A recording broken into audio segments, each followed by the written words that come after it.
By the end of this video, you are going to know everything about moving to Poland. Why Poland? Poland has an amazing economy. You can apply this year.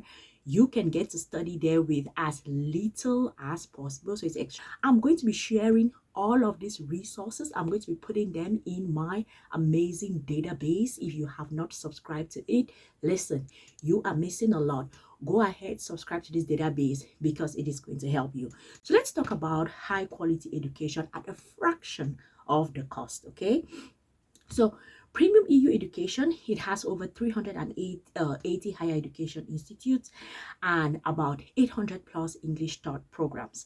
Extremely affordable, a full medical or engineering degree often costs less than a single year of tuition in the US, in the UK, or in Australia.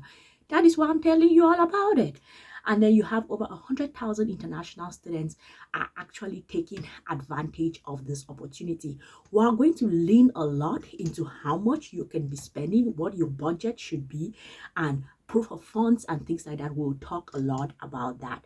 So let's look at the university landscape. You have public universities and you have private universities. For example, public university, University of Warsaw, Jagiellonian, I am pronouncing that wrong.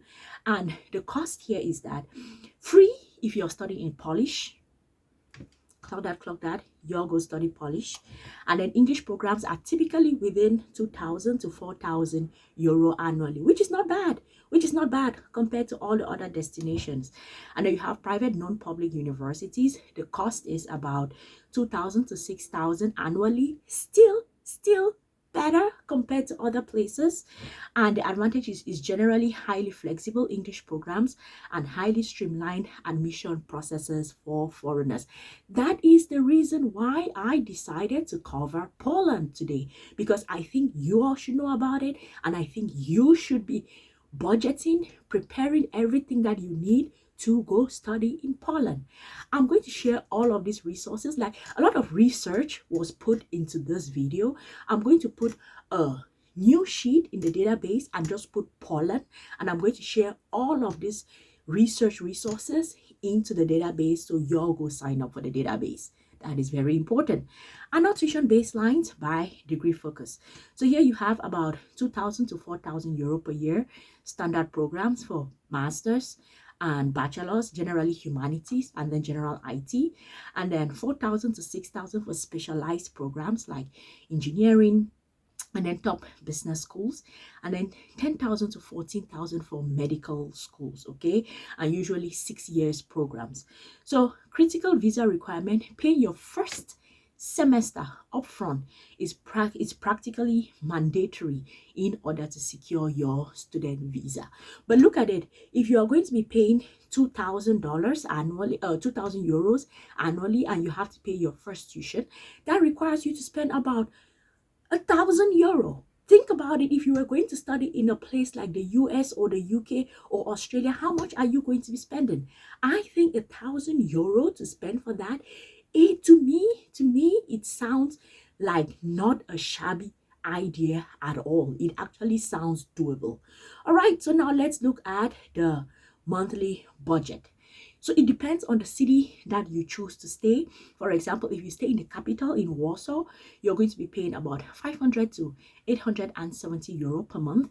If you choose regional places, Krakow, Wrocław, I don't know how to pronounce it, you're going to be spending about 345 euro to 800. And then if you go to smaller cities like Lublin and Białystok and whatever, Katowice, you're going to be spending about 200 to 500 euros annually. Actually, last year, this is actually one of the reasons that motivated me to make this video on Poland. Last year, I was a coordinator for a study abroad program for students that came from Poland, and all of these students, oh my goodness, I know that the program targets like high-end, like parents who like high-end, but my goodness, those kids from Poland, they were top. Number one, they were making, like, they looked really good, and then all of them had like matching designer stuff, and the most important thing is they were really well behaved. they were really well behaved. I had other students from other countries whose names I'm not going to. Oh, shit. What? I had students from Russia. They were really disrespectful. I had students from Ukraine. They were really disrespectful. I had students from Poland. They were really, really well behaved. That is the truth. That is the truth. Anywho, that is my motivation for making this video about Poland and why you should go study in Poland, okay? All right, so let's look at the anatomy of an optimized monthly budget. So you can spend about 450 per month, but things you're going to be spending on is housing, transport, food, and your health or utilities. That is pretty standard for all countries. Like, that is something that you will have to pay regardless. And then offsetting this cost, the cost is already not much at all.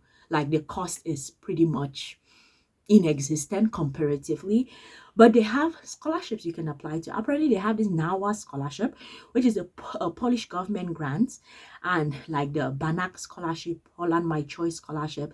These highly competitive programs can cover full tuition and provide monthly living stipend to students from specific developing countries, which means maybe your country may be on those lists of scholarship countries you can apply to. Your search, and if you have some things that you find, let me know in the comment section. Erasmus Plus program, yes, Erasmus is actually throughout Europe, so they have grants that are ranging from 600 to 750 per month for EU and partner countries students. Oh no, this is just for EU students. And then you have the University Merit Awards. Many universities automatically offer 10 to 30% tuition discounts for early payment, high entrance exam scores, or maintaining excellent grade. Oh my goodness. Oh my goodness. So number one, they are already not that expensive. And then they give you about 10 to 30% discount if you pay early or you maintain a good grade. That is amazing. Or you pass your entrance exam really well. That is amazing. Y'all see why I keep saying, y'all go study in Poland. Y'all go study in Poland. Of course, there is the Polish language issue. You'll learn Polish. Listen, if you have, I've always said that if you're going to be thinking about, if you're in the business of trying to study abroad, especially in a country that would be a bit cheaper, you need to make peace with sort of learning a foreign language, okay? Like, that is the card you're dealt. That is the hand you're dealt, okay? Earning while learning, part-time math. So what are they doing here? The legal rule: non-EU students holding a valid student visa can legally work without applying for a separate work permit. That is good. So you can do part-time. And you are going to be earning about 6.5 euro per hour, okay? And common jobs include IT support, language tutoring, hospitality, okay? Sounds pretty standard for part-time jobs for international students. And then what you're working just 15 to 20 hours a week, you're going to be making around 400 to 600 euro per month, which is practically covering almost everything that you have to pay for, right? And this is they say this is mathematically enough to cover all your food, transport, basic living expenses outside of your rent. Okay, this is why I think everyone should go to Poland. I think this is definitely a very good idea, especially if funding is an issue. You cannot afford it. Okay, put it this way, you cannot afford it to go study in those expensive study destinations. And or secondly, getting scholarships is hard. If you have some money, but not a lot of money, I definitely think that you should be thinking about Poland. So let's look at the visa hurdle here. You have a living cost plus housing plus return flight plus tuition equals to your target bank balance. So to be safe from rejection, aim to show at least 7,000 to 8,500 equivalent in liquid funds.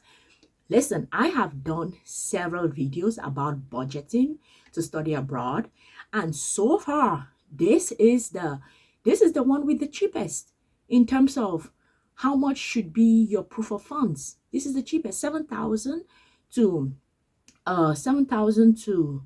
8,500 euro. I think that this is the cheapest I have seen so far. Okay, all right, let's go. Oh, maybe Italy was cheaper, probably. Okay, good. Let's go strict embassy evidence. So for your proof of funds, so what they are looking for, They are looking for a certificate from a Polish bank or EU bank.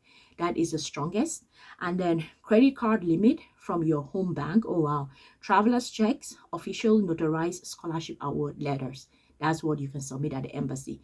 Things to avoid: timing is everything. Documents must be issued no earlier than 1 month before the exact visa application date. This is general rules that everybody has to know. Sponsorships: if you're relying on a sponsor, notarized letters must explicitly state coverage of all travel, living, and accommodation expenses. Actually, when I was doing the video of, I don't remember where, but even, I think it's the UK, where they were saying that it has to even be like your family, mom, dad, or wife, or spouse, or husband. Any other thing outside of that, you're probably not even going to get in. So I think that this is good. So what you should be doing right now, what you should do, March to April, you should find a program and then figure out what are the rules for that particular program. Step 2, apply and get your admissions. Submit your documents, pass the English pass, entrance interviews, receive an unconditional offer.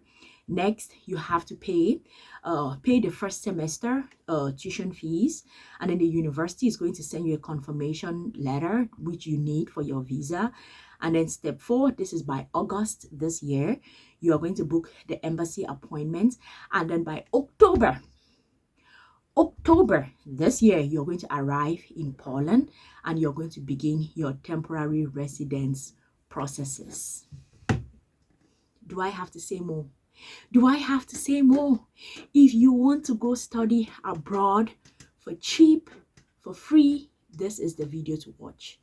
You should follow all the steps. And as I said already, all of these resources, I am going to put them in this database. I'm going to create a new sheet for Poland, and I'll put all of the resources here such that in case you're getting confused anywhere along the line, you can go back to that resource. Oh, there was this article about this one. Okay. And then you go through and then you do your process. Oh, where did they say you can find universities? You read which article, then you go back. So everybody subscribes to the database.